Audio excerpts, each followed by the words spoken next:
Venu en terre basque avec une équipe remaniée et surtout rajeunie, Aurillac n'a pas à rougir de sa prestation à Aguilera. Certes, Biarritz s'impose assez largement, 38-16, accrochant ainsi le bonus offensif, mais ce ne fut pas une promenade de santé. Si le match a bien débuté pour le Beau qui a vite mené avec 3 essais inscrits, Tawalo 4e, Delay 11e, Dachary 23e, les choses se sont gâtées en fin de première période. Le film du match d'abord dans le match grâce à la botte de Salle, Aurillac est revenu avec un essai de Cassan, 31e, permettant ainsi aux Cantaliens de rester dans le coup à la pause, 21-16. Au retour des vestiaires, Biarritz a peiné pendant 15 minutes, notamment sur les phases de conquête, avant de faire exploser son adversaire avec 3 nouvelles réalisations signées Tawalo, 57e, Lévy, 64e, et Delay, 69e. Le Beau conserve son invincibilité à domicile et assoit un peu plus sa présence dans le top 6. Carcassonne, Narbonne, 52-17. Le derby de l'Aude avait une drôle de saveur cette année. Il a confirmé le bon espoir de maintien de Carcassonne tandis qu'il a officialisé la descente de Narbonne en Fédéral 1. En effet, l'USC s'impose 52-17 avec le bonus offensif, en inscrivant 8 essais contre 2 pour les Narbonnais. Le film du match pourtant, les visiteurs avaient scoré les premiers par Plessis, 2e, mais les locaux ont immédiatement répliqué par Capiello, 3e. Et ensuite, les Canaries ont fait parler la poudre, avec l'explosif ailier Maxime Hultmann notamment, auteur d'un triplé, 16e, 42e et 45e. Si Narbonne était encore un peu accroché au basque de Carcassonne à la pause, 24-17, les visiteurs ont complètement explosé en deuxième période. Les Canaries infligeaient ainsi un 28-0 à leurs adversaires dans ce deuxième acte, une nouvelle claque pour le RCNM qui est ainsi officiellement relégué en Fédéral 1. En revanche, ce succès 52-17 rime avec soirée parfaite pour Carcassonne qui compte désormais 11 points d'avance sur Dax, le premier relégable. 3 journées de la fin seulement.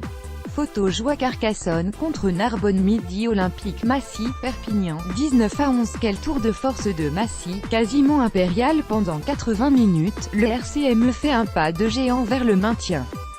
Sa victoire de prestige face au leader Perpignan, conjuguée à la défaite de Dax à Nevers, place les Franciliens à 13 points de la zone rouge de relégation. Devant au score tout au long du match, grâce à un essai précoce de Benjamin Dumas, 3e, les coéquipiers de Christophe Desassy ont fait plus que tenir tête à l'ogre catalan, venu, qui plus est, avec la grosse équipe en Essonne. Malgré un écochard qui n'a cessé d'accélérer le jeu, Perpignan a été stoppé dans son élan par un nombre incalculable de fautes de main. Le film du match si l'essai de Pujol au retour des vestiaires, 50e, a semblé, un temps, amorcer le réveil catalan, la maladresse au pied de Romuald Segui condamne finalement les hommes de Patrick Arletta à rentrer dans les Pyrénées-Orientales les mains vides. L'ouvreur, entré en jeu à la place de Selponi à la 64e minute, a tout raté. Notamment 3 pénalités, 68e, 74e, 80e, 9 points qui coûtent cher au final. En voulant prendre son temps pour assurer le bonus défensif sur la sirène, Segui a trouvé le poteau. L'USAP peut repartir frustré. Et Massy, après cette performance majuscule, s'offre d'ailleurs le club catalan pour la première fois de son histoire. Nevers, Dax, 30-13. Nevers s'impose face à Dax 30-13 sur sa pelouse du Pré-Fleury. 3e succès consécutif pour les hommes de Xavier Péméja qui ont maîtrisé cette partie de bout en bout avec notamment 3 essais inscrits. Pour la petite histoire, avec cette victoire Luzon assure mathématiquement son maintien. Pour l'USD, cette 6e défaite d'affilée complique sérieusement les choses en vue du maintien. Les Landais, sauf un probable retournement de situation, filent tout droit vers la Fédérale 1. Le film du match Vannes, Colomiers, 37-0. Vannes écrabouille Colomiers. Le maintien est acquis à 99,9% pour le RC Vannes. Les Bretons ont explosé Colomiers au stade de la Rabine, 37-0. Le doublé de leur jeune ailier Kevin Bly, 5e, 8e, les a parfaitement lancés. Derrière, ils ont déroulé sous la houlette d'un Christopher Ilsenbeck des grands soirs. Face à son ancien club, l'international allemand a rendu une copie parfaite avec un 100% au pied, 17 points, et 2 passes décisives.